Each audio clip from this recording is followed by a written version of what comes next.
Bitcoin's death cross is confirmed. But the question, is Bitcoin bottoming and about to bounce, or is it about to crash and head even lower? Well, history shows mixed short-term outcomes, but stronger returns once you go out 2 or 3 months. So we're gonna look at Bitcoin after every single death cross going all the way back to April 2014. And then after that, we'll talk about this death cross and what you need to do with your portfolio. So what is a death cross and why does it matter now for Bitcoin's price? So in technical analysis, a death cross occurs when a short-term price momentum falls below a long-term trend. In this case, we're going to be looking at the 50-day moving average dipping below the 200-day moving average. Now, as we speak, market sentiment is in the gutter. It's in the trash. It's extremely bearish with the fear and greed index plunging to 10, and this indicates extreme fear. So just to quickly sum it up, we have a death cross that forms with these two lines converging. We have fallen 13% below the 200-day moving average. We're below this blue line. Fear and greed is at a 10, indicating extreme fear.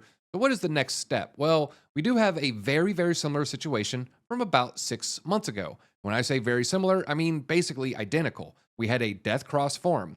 We fell 13% below the 200-day moving average. Then we also had fear and greed at 10. This registered on February 26th. After that, Bitcoin would do a huge bounce. In fact, it would bounce about 50% in about 50 days. But let's talk about historical performance here. Now, 1 to 3 weeks post-cross, returns are about 50-50 between the gains and the losses. So really the most important candle is going to be next week, not so much this week. But when we zoom in and kind of look at the data, the percentage of time that is positive is a little bit of a mixed bag. I'm going to move my camera here. So 45%, 64%, 45, 55, 64, 64. Pretty close to a coin toss if we're going to be honest here.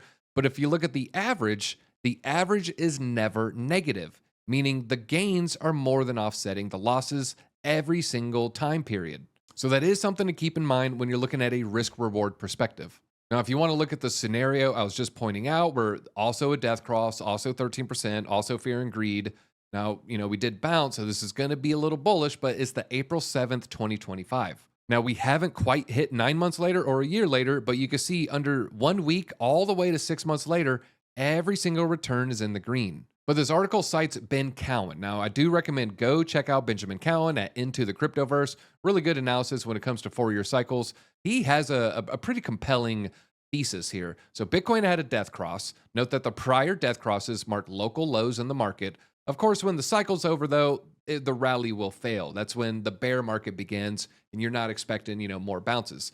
He says the time for Bitcoin to bounce, if the cycle isn't over, is starting within the next week. If we do not get a bounce within the next week, probably another dump before we get a rally back to that 200-day simple moving average, which would then mark a macro lower highs. Essentially a dead cat bounce and the music is over, the market's over, pack it up, head home, boys.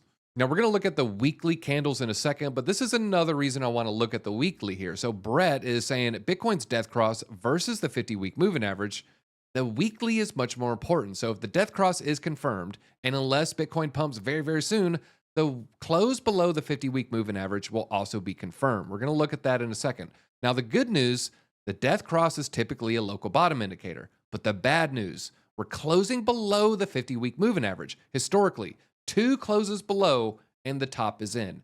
Is that actually accurate? So let's look and on the weekly, I'll tell you why this white line is a very, very important line in the sand. Now, zooming in, you can see last week's candle right here. We closed part of it below this 50-week moving average.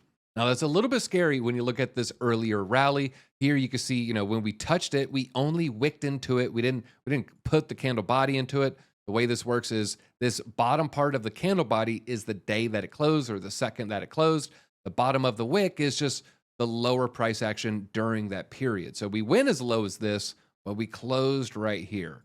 Didn't close, the candle body did not touch the orange line there, the moving average. Also, the other dip, the prior dip, did not have a candle body touch this line. So not exactly a bullish signal there. But what if I were to show you last cycle? So what happened last cycle? So again, this candle, this current one, we must close above that orange line. But if you go right here to 2021, during the bearish period, this is June, July, before we went into an all-time high in November. Well, what do you know? We close part of this candle below the line and then closed a candle. I mean, essentially, there's a little bit peaking above, But we did close a candle below that 50-week moving average, but Bitcoin still bounced.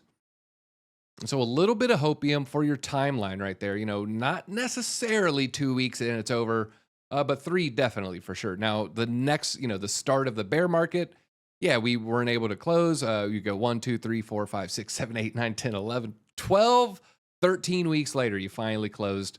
But this is a reversal candle. Call this a doji candle. Typically does signal a reverse. And that's exactly what happened. And then we had the full-fledged bear market. And so is this candle very important? Yes. If it doesn't close above this orange line, is it over? Not necessarily, because that is not what we saw in 2021, just to be clear. What about this white line? Well, this is just a trend line going all the way back to 2023. So you can say we've broken this structure or that structure. You talk about moving averages. But when you're talking about just this price action right here, we're still kind of holding on to support. So right now, the bulls and the bears, I haven't seen a battle this hard since, maybe this entire cycle. So this is a very, very strong line in the sand for Bitcoin.